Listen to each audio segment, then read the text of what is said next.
Como bien introdujo el doctor Vera, vamos a hablar un poco del protocolo ERAS y de la cirugía Fast Track que se ha derivado de estos protocolos en trasplante hepático. El contenido de esta charla, vamos a abordar primero algo de definiciones y objetivos tanto del protocolo ERAS como de la cirugía Fast Track. Vamos a mirar un poquito de la historia de cómo se generaron estos protocolos. Después vamos a entrar ya directamente en qué consiste el protocolo ERAS en cirugía de trasplantes. Y la intención de la charla es revisar las últimas guías de recomendación publicadas en el 2022 específicas para trasplante hepático con este proceso. Después vamos a mirar algunas publicaciones de algunos centros en el mundo que utilizan el protocolo Fast Track, que no son muchos. Entramos al protocolo Fast Track aquí en la fundación. Vamos a revisar un score que sacó la Clínica Mayo para tener una probabilidad de fast tracking de estos pacientes.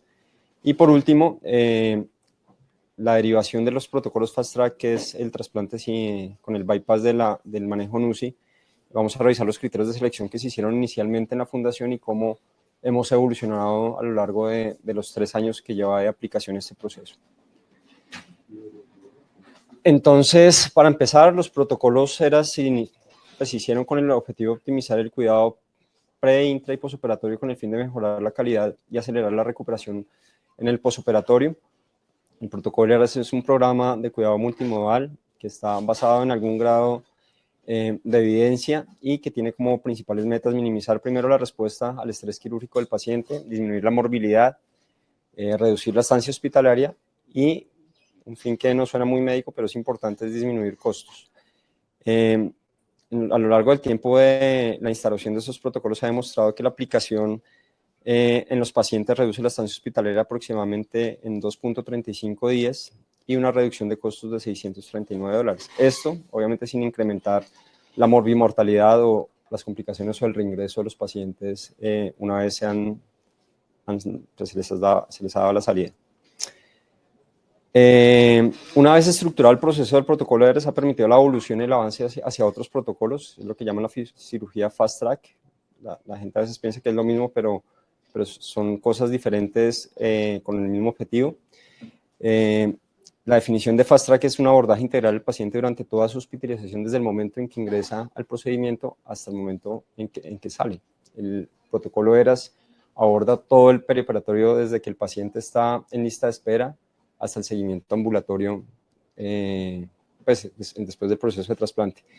El objetivo es disminuir la estancia hospitalaria sin alterar la seguridad en la atención del paciente y la cirugía Fast Track tiene como 5 ejes principales. Uno es la optimización de los procesos de anestesia, mejorar la técnica quirúrgica, minimizar las pérdidas sanguíneas, realizar una extubación temprana y realizar un manejo postoperatorio inmediato agresivo para que el paciente pueda retornar a su vida normal lo más pronto posible.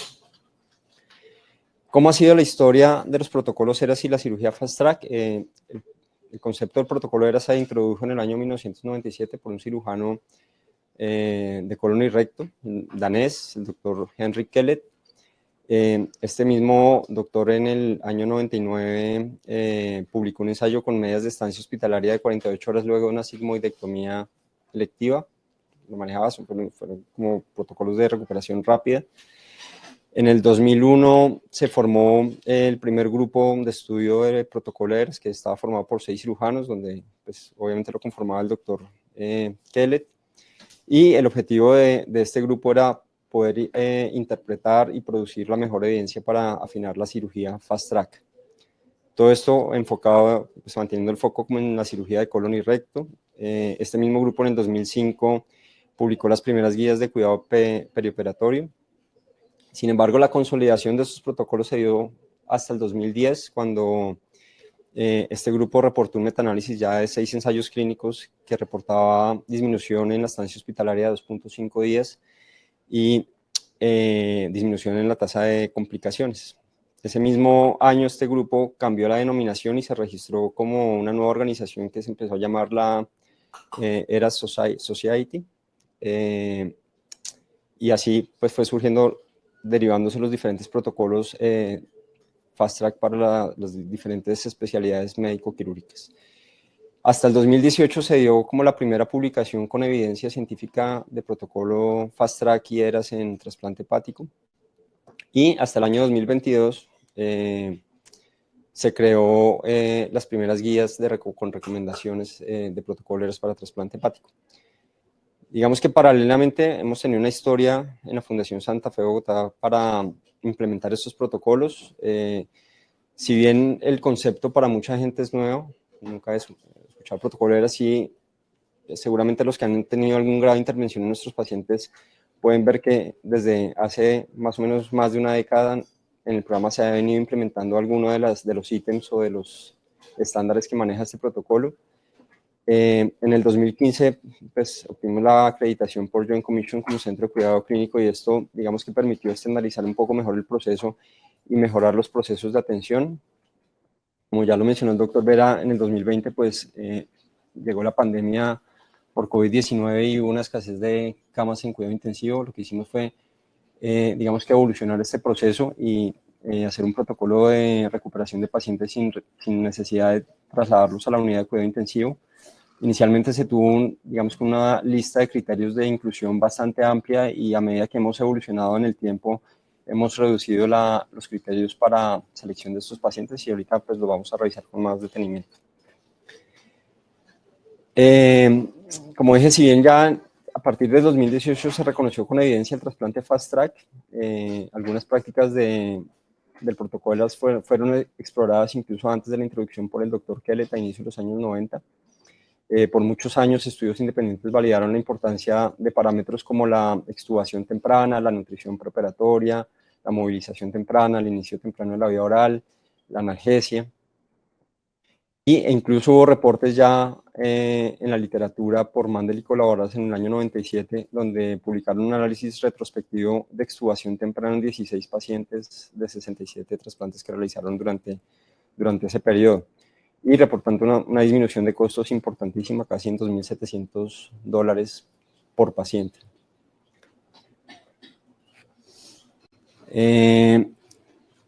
Luego pues vienen la aparición de las guías que se publicaron en el año 2022 por la International Liver Transplantation Society. Esto fue publicado en la revista de trasplantes, en American Journal of Transplantation. Estas guías se desarrollaron por un panel compuesto tanto por cirujanos, hepatólogos, anestesiólogos de 12 centros y se realizaron acorde a las recomendaciones propuestas por la Sociedad ERAS para el desarrollo de estándares de recuperación quirúrgica mejorada. La lista final de ítems fueron de 22, que son los que se tienen en cuenta para este protocolo. Fue muy interesante el diseño que hicieron, asignaron un grupo de trabajo de 3 investigadores por cada ítem, que se encargaron de buscar la mejor evidencia para ese ítem específico, y luego se hizo el consenso para dar las recomendaciones. Este grado de recomendaciones no solamente las basaron en la evidencia, sino también en los efectos deseables o no deseables que se encontraron con la acción, sea preventiva o terapéutica de estas intervenciones. Y el nivel de evidencia se basó sobre el nivel Oxford de evidencia usando la escala de evaluación de Gray. Entonces, iniciamos con el primer ítem, que hablaron de la orientación preoperatoria. De acuerdo a la recomendación de la guía, los pacientes en lista de espera siempre deben recibir una orientación y educación multidisciplinaria. Esto con un nivel de evidencia no tan alto, pero con un grado de recomendación fuerte. Lo que hacemos acá en la Fundación Santa Fe es, tenemos varias fases de educación preoperatoria del paciente, desde que el paciente ingresa al programa en la consulta de primera vez con las especialidades tanto médica como quirúrgica. Empieza una educación por parte de enfermería acerca del proceso, se les hace una entrega del material educativo que es el paso a paso, que ellos deben obviamente leer tanto el paciente como la familia o la persona que va a ser la cuidadora. Luego viene la etapa de evaluación pretrasplante, donde se hace una exhaustiva valoración por psicología y trabajo social, donde pues, permite identificar algunos riesgos, principalmente de adherencia o del entorno. Se hace una evaluación de la comprensión del paso a paso, tanto al familiar como al que va a ser el cuidador, y se inician las sesiones educativas dirigidas a pacientes y familias que las da tanto el staff médico como el paramédico en la fundación. Luego en la fase intrahospitalaria, desde que el paciente ingresa pues, al proceso de trasplante, se refuerza la educación de enfermería y psicología y se inicia una educación importante de conciliación de medicamentos que son, pues, digamos, los medicamentos que van a tomar a largo plazo. En cuanto a la prehabilitación, la recomendación de la guía es iniciar una terapia física adaptada a la condición del paciente, muy importante, y en lo que sí están de acuerdo en la recomendación es iniciar un screening nutricional e intervenir a aquellos pacientes que requieren o pues que tienen algún grado de desnutrición, que es la mayoría. En este ítem también discuten el uso de probióticos, que definitivamente pues digamos que no hay una recomendación ni una evidencia fuerte de su uso. Aquí en la fundación, en nuestro centro, pues se tiene, digamos que, un programa de identificación de estos riesgos bastante importante. Se usan varios índices o medidas de evaluación, como los que están mencionados acá, la caminata de 6 minutos, por ejemplo. Se ha encontrado que cerca del 70% de los pacientes cirróticos cursan con sarcopenia, 40% con algún grado de fragilidad física y 70% con algún grado también de desnutrición. Y son valorados por el grupo de nutrición. Habitualmente les inician, digamos que un aporte calórico de 30 a 35 kilocalorías kilogramo día y una ingesta de proteínas de 1.5 gramos kilogramo día. Y esto es muy importante porque se ha visto una relación directa entre la morbimortalidad y el estatus funcional preoperatorio de los pacientes que son llevados a trasplantes. En cuanto al ayuno prequirúrgico y la carga de carbohidratos, digamos que la recomendación de la guía es en lo posible tener 6 horas de ayuno para sólidos y 2 horas para líquidos. Obviamente esta población hay que tener en cuenta algunas comorbilidades que pueden aumentar el riesgo de tener un retardo del vaciamiento gástrico, como por ejemplo una citis a tensión. Muchos de los pacientes que trasplantamos pues, son diabéticos y tienen algún grado de disfunción autonómica. Y en cuanto a la carga de carbohidratos, pues es algo que no ha demostrado ningún impacto en la estancia hospitalaria. Acá en el centro lo que hacemos es que el momento que estos pacientes son llamados para trasplante, pues se les quita de una vez la vía oral y mientras transcurre el proceso con el donante y el traslado a salas, pues se cumplen los tiempos de ayuno recomendados. En cuanto a la profilaxis antibiótica, la recomendación de la guía es administrar profilaxis solamente durante el periodo perioperatorio sin extenderla. No hay ninguna evidencia que demuestre alguna mejoría con la extensión de la profilaxis por más de 24 horas. Mencionan algo de contaminación digestiva, en la cual, pues, como lo mencionó el doctor Guevara ya en su charla, no ha demostrado algún beneficio. Sin embargo, es importante hacer los estudios de screening. ¿Qué hacemos nosotros como centro? La profilaxis antibiótica pues se ha dado según algunos estudios epidemiológicos y de prevalencia de gérmenes en la institución, que se hicieron a principios de década, que digamos que está en pro de actualizarse. Se hace una evaluación por infectología tanto en la evaluación pretrasplante y en aquellos pacientes en el postoperatorio que requieren alguna intervención de manejo antibiótico por colonización o infección postoperatoria. No damos profilaxis por más de 24 horas, solamente damos las 3 dosis adicionales postquirúrgicas y se tiene un indicador de medición de administración del antibiótico profiláctico. Como dije, aunque la decontaminación no está recomendada, es importante hacer cultivos y tener un screening de colonización de los pacientes. Muchos de nuestros pacientes vienen de manera extrahospitalaria pues, de otros hospitales y es importante mirar que no estén colonizados por gérmenes resistentes, que tengan producción de carbapenemas. Hacemos estatus de citomegalovirus tanto del donante como el receptor, damos profilaxis para gérmenes oportunistas y profilaxis antimicótica en aquellos pacientes de alto riesgo. En cuanto a la profilaxis antitrombótica, este es un ítem que no tiene una evidencia muy contundente, pero como recomendación siguen dando que es necesaria la profilaxis farmacológica combinada con la mecánica compresiva intermitente. Nosotros en el postoperatorio usamos ambas, farmacológica y medidas de compresión mecánica. Algo que creo que le falta a la guía y en eso digamos que nosotros tenemos una experiencia alta es la profilaxis farmacológica extendida en aquellos pacientes que tienen trombosis porta o bajo flujo porta o en aquellos pacientes que se usa algún tipo de injerto vascular. Eso no lo mencionan y creo que sería interesante abordarlo. Y también tenemos un indicador de medida de este proceso. En cuanto a la premedicación anestésica, Nosotros rutinariamente pues, nunca lo aplicamos, no tiene una evidencia fuerte. Sin embargo, algunos de los centros en los que trabajan los panelistas usan ansiolíticos de corta acción.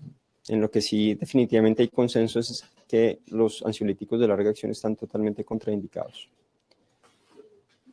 La incisión, el tipo de incisión es digamos que de acuerdo a la recomendación de la guía sigue siendo a consideración del grupo quirúrgico. Sin embargo, la tendencia es a evitar incisiones pues, mucho más grandes como la Mercedes-Benz por el mayor riesgo de hernias.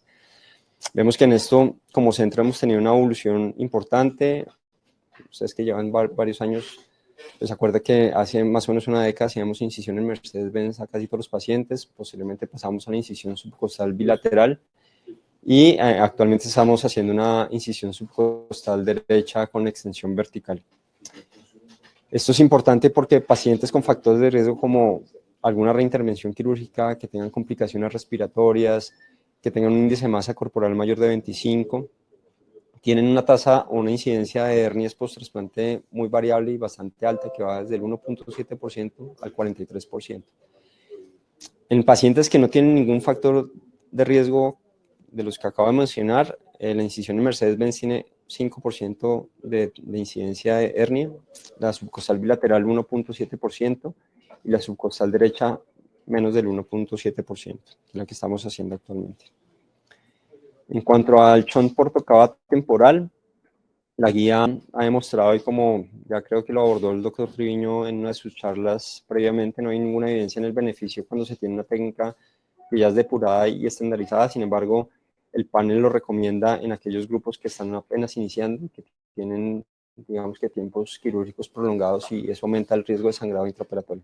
Es como el único beneficio que se ve en esta medida. Pues digamos que es un procedimiento que es de bastante ayuda cuando se tienen sangrados importantes.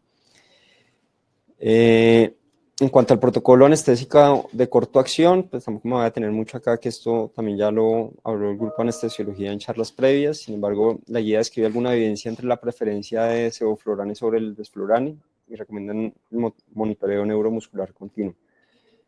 ¿Qué se hace acá? Para mencionarlo rápidamente, hay un proceso de inducción en el que usan propofol, rocuriono, cisatracurio y fentanil, una fase de mantenimiento con sevoflurane, fentanil y cisatracurio, y se hace una invasión a los pacientes con línea arterial, catéter venoso central y catéteres de alto flujo. En cuanto a la analgesia perioperatoria, la guía recomienda el uso de analgesia multimodal y balanceada. Digamos que no hay una suficiente evidencia a favor o en contra del uso de opioides. Algunos de los panelistas en sus centros recomiendan el bloqueo de músculos transversos, y definitivamente digamos que contraindican el uso de bombas de PCA manejadas por el paciente y la analgesia peridural. Nosotros como centro en este punto, pues digamos que nos ha ido muy bien. Nosotros usamos opioides de acuerdo a requerimientos del paciente, posteriormente inicio de acetaminofén endovenoso y una progresión rápida a la analgesia oral. La extubación temprana sigue siendo como el pilar de las recomendaciones, se debe hacer dentro de las primeras 8 horas y es, digamos que es la práctica que más hacen todos los grupos que ejecutan los protocolos Fast Track. En cuanto a los drenajes abdominales, es un aspecto en el que tampoco hay, digamos que suficiente evidencia. Sin embargo, la tendencia y la recomendación es el retiro lo más pronto que sea posible. Algunos grupos ya han optado por no dejar drenes en el postoperatorio inmediato, pero aún pues, digamos que no han descrito si han tenido algún tipo de complicación, sobre todo cuando hay fugas biliares, que es como la mayor utilidad. Cuando hay pacientes que tienen ascitis refractaria, definitivamente sí recomiendan el uso de algún tipo de drenaje para evitar complicaciones a nivel de la herida quirúrgica. Nosotros en cuanto a este aspecto también hemos tenido una evolución. Ustedes se acuerdan que antes dejábamos 4 drenes intraabdominales, eran 2 tubos de tórax grandísimos que se dejaban en el espacio isofrénico derecho y se ha reducido a solamente 2 drenajes que se localizan en el hilio hepático. En cuanto al manejo de líquidos, la estrategia es un manejo de líquidos restrictivo, es como la consideración que ellos dan. La recomendación es dar una terapia de líquidos dirigida con objetivos, con el uso del ecocardiograma como una herramienta en el manejo intraoperatorio, y un manejo transfusional también monitorizado con pruebas viscoelásticas. Esto también habló profundamente ya el doctor Andrés Obando en su charla, básicamente para mirar que acá en la fundación lo hacemos guiado por metas, donde se evalúa la variabilidad de la presión de pulso, el gasto urinario, la medición del gasto cardíaco con el eco transesofágico. Se usan expansores de volumen como el plasmalide y la albúmina. Se tiene el recurso del trombolastograma para, digamos que, dirigir la necesidad transfusional, el marcapaso. Ellos por protocolo siempre tratan de transfundir 7 unidades de plasma hasta la reperfusión hepática y en los casos que necesitan, pues el uso del ácido tranexámico. La normotermia perioperatoria es una recomendación que se tiene. Todo paciente debe estar normotérmico durante el procedimiento, con algunas medidas. La temperatura de la sala idealmente debe estar por encima de los 26 grados. Se debe usar mantas térmicas, algunos accesorios como el hotline para el calentamiento de líquidos y el calentamiento de los líquidos de lavado de la cavidad luego de la reperfusión hepática. La sonda nasogástrica profiláctica, la recomendación es retirarla al momento de la extubación. Digamos que en esto no hay mucha evidencia, es más como recomendación. En la prevención de náusea y el vómito, algunos reportes han mostrado alguna evidencia indirecta del manejo multimodal con 2 antiméticos. Sin embargo, pues digamos que en nuestra experiencia con un solo antimético no hemos tenido mayor requerimiento pues adicional de otro antimético. En la vía oral, la recomendación es iniciarla tempranamente, en las primeras 12 a 24 horas luego del trasplante. Nosotros lo que hacemos usualmente es iniciarla una vez un adecuado nivel de conciencia y pasa todo el efecto anestésico, y habitualmente eso es en las primeras 4 horas posquirúrgicas. La movilización temprana es muy importante, se debe iniciar con intervenciones dirigidas por objetivos tanto durante la hospitalización como continuarla cuando el paciente egresa. Nosotros por protocolo les entregamos orden de 10 sesiones adicionales ambulatorias que más o menos la cubren en 2-3 meses. El control glucémico, la guía recomienda un manejo protocolizado para el control de la glucosa con el objetivo de tener glicemias menores de 180 miligramos por decilitro. Nosotros iniciamos en el postoperatorio inmediato el esquema RABIT y en aquellos pacientes que sabemos que van a requerir un esquema fijo, tanto hospitalario como ambulatorio, pues los hacemos ver por el endocrinología. El hilio postoperatorio es otro de los ítems que tiene muy poca evidencia, sin embargo es de una de las, digamos que de los disconfort que más refieren los pacientes. No hay ninguna estrategia conocida para la prevención, simplemente el manejo de las náuseas, como ya lo mencionamos anteriormente. La educación postoperatoria, digamos que el objetivo es aumentar la conciencia y el conocimiento del manejo inmunosupresor y sus efectos adversos, así como las precauciones que tienen que tener estos pacientes ambulatoriamente, así como los cambios físicos que pues, produce un trasplante hepático. Como recomendación da que esta educación postoperatoria debe estar acompañada también por el químico farmacéutico y mantenerse en el tiempo.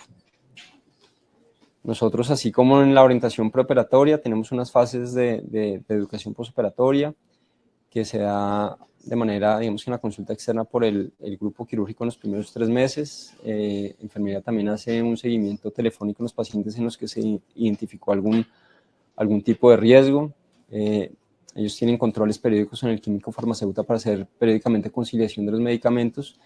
Y en el post-trasplante se mantienen las sesiones educativas dadas por el personal médico y paramédico y apoyadas a veces con el paciente experto, que es un programa que se tiene acá en la fundación. En cuanto a la auditoría y medición de indicadores, está completamente recomendado auditar estos procesos con el fin de obtener planes de mejora que impacten los resultados de la práctica. Digamos que nosotros de base tenemos una medición de indicadores que son los mismos que llevamos ante la Joint Commission. Estos son los indicadores de desenlace, de proceso y algunos transversales con la institución.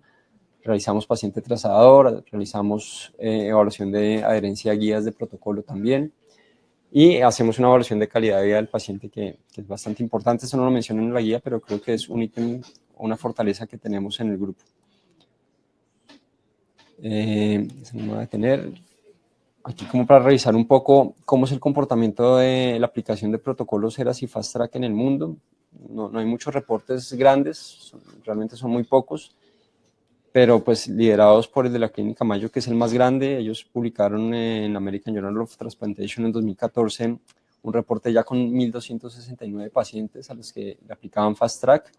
70 pacientes les hicieron Fast Track más el bypass de UCI, o sea, el no requerimiento de UCI postoperatoria, y 592 Fast Track con manejo en UCI. A hoy tiene una actualización ya de 4.000 pacientes trasplantados con protocolos Fast Track, es una población gigantesca, de los cuales reportan que el 60% no requieren un manejo de UCI postoperatorio, con un promedio de hospitalización de 6 días apenas. Ellos con este estudio lo que hicieron además fue un score de probabilidad de fast tracking, que ya incluso lo validaron, entonces los voy a mostrar. Pero pues digamos que este es el grupo líder en aplicación de protocolos fast track y ERAS. Hay otro hospital en Alicante, en España, también publicó en la World Journal of Surgery en el 2021 una corte retrospectiva de 240 pacientes a quienes realizaron el protocolo ERAS, pero ellos a todos les dieron manejo en la unidad de cuidado intensivo. Digamos que el objetivo del estudio de ellos fue reportar una disminución en la estadía de estos pacientes en la UCI y lograron estadías de 12.5 horas. O sea, los mantenían en el postoperatorio inmediato y ese mismo día los trasladaban al piso. Otros, digamos que reportes importantes son de hospitales chinos. Este de Nanjing en China en el 2017 publicó un estudio prospectivo que incluyeron 128 pacientes. Reportaron 2 días de estancia en UCI en aquellos pacientes que les aplicaron el protocolo Fast Track. Y traje uno muy pequeñito que es este del Apollo Hospital, aquí me equivoqué, no es en India, es en Nepal. Es un estudio muy pequeño, pero es muy interesante el título con el que lo publicaron, porque hablaban de un proceso de super fast track, pero pues básicamente no difiere de los otros estudios. Nosotros, como mencionó el doctor Vera en la introducción, empezamos en el 2020, digamos, como tal, a hacer la medición del protocolo fast track, cuando empezó la pandemia. Ya van 86 pacientes a junio de este año. De estos 86 pacientes discriminados por año en el 2020, pues que fue plena pandemia, solamente se hicieron 9 trasplantes, de los cuales 11.1% se pudo obviar el paso por UCI. En el 2021, de 24 pacientes, se hicieron trasplantes sin UCI 4.16%, y esto pues digamos que tiene una explicación, fue que ese año hubo una tasa de disfunciones bastante elevada y pues no se pudo hacer ese proceso. En el 2022 se logró el 28.1% de pacientes sin paso por UCI, y a lo que va a junio de este año, el 66.6% de los pacientes no están pasando por UCI. Esto con buenos resultados, como los vamos a ver acá, con un promedio de días de hospitalización mucho menor en los pacientes que no son llevados a UCI. Digamos que el promedio fue 6.7 días versus 16.4 días promedio en los pacientes que requirieron manejo en UCI. Sin embargo, acá hay un sesgo y es muy importante aclararlo, y por eso le saqué la mediana, dando 9 días pues como mediana de manejo hospitalario, porque tenemos una paciente que duró casi 6 meses hospitalizada. Pero digamos que sí hay una diferencia importante en la cantidad de días, y esto obviamente se ve reflejado en costos. Aquí les vamos a mostrar un poquito pues cómo es el score de probabilidad de fast tracking que aplicó la Clínica Mayo. Tiene 9 ítems, incluyen la edad del receptor, el índice de masa corporal, el género, el MED score, si tuvo hospitalización pretrasplante, el volumen transfusional, si tuvo más de un trasplante, o sea, si hubo trasplantes combinados, el tiempo quirúrgico y el vasopresor durante la última hora del trasplante. Con esto sacan un score y digamos que una probabilidad de manejo sin UCI. Digamos, la mayoría, si extrapolamos esto a nuestros pacientes, la mayoría de nuestros pacientes cumplen un puntaje entre 6 y 8, que da más o menos la probabilidad que tenemos de obviar el paso a UCI. Con esto se hizo el protocolo del servicio sin UCI. Estos son los criterios.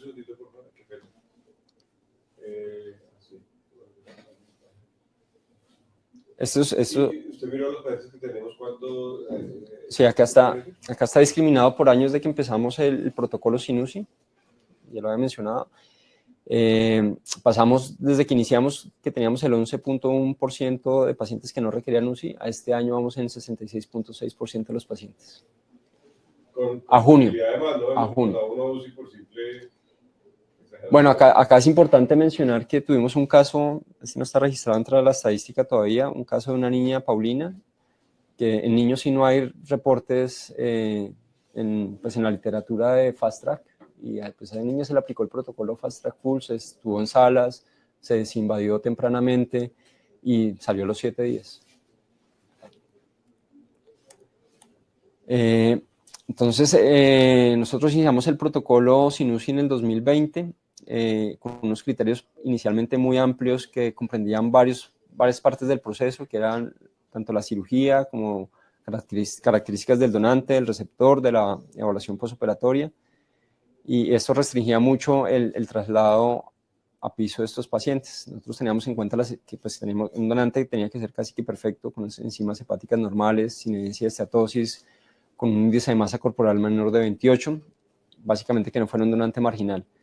En el receptor teníamos como criterios que tuvieran menos de 65 años, que no tuvieran ningún tipo de comorbilidad, que no estuvieran terapia de reemplazo renal, que no fuera un agudo en crónico, que no tuviera un retrasplante y que no fuera un trasplante combinado.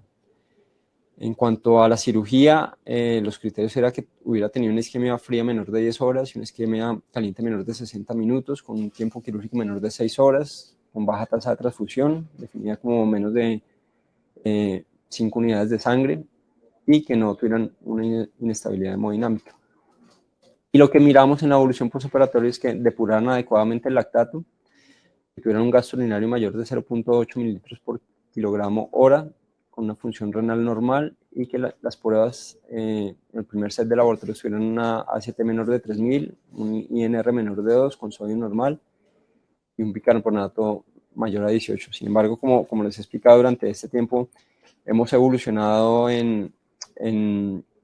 digamos que no sea tan restrictiva estas indicaciones y nos ha ido bastante bien, y esto está acorde a lo que también ha hecho la Clínica Mayo en los últimos años.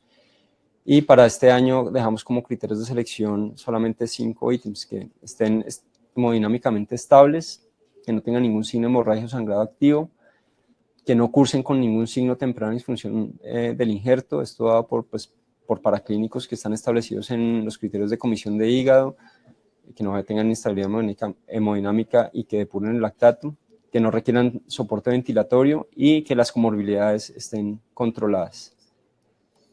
¿Y en qué consiste el proceso de atención como tal? Nosotros lo que hacemos es medir un set de laboratorios y gases en salas, se hace la extubación en salas de cirugía con el retiro de sondas, iniciamos el esquema de insulina Rabbit, iniciamos el aporte hídrico y el manejo de inmunosupresión y reposición de electrolitos, les iniciamos la profilaxis gástrica y antitrombótica, de acuerdo a las guías, analgesia, la cisteína, iniciamos dieta líquida apenas pasa el efecto anestésico, se ingresan las interconsultas para terapia física y respiratoria temprana y hacemos un control de laboratorios y gases a las 4 horas una vez finalizado el procedimiento, con lo cual se hace una valoración por el grupo quirúrgico y con esto se define ya el traslado a piso o a UCI en caso de que lo requiera. Y eso es todo, digamos que ha sido un proceso de evolución desde muchos años. Muchas gracias por la atención.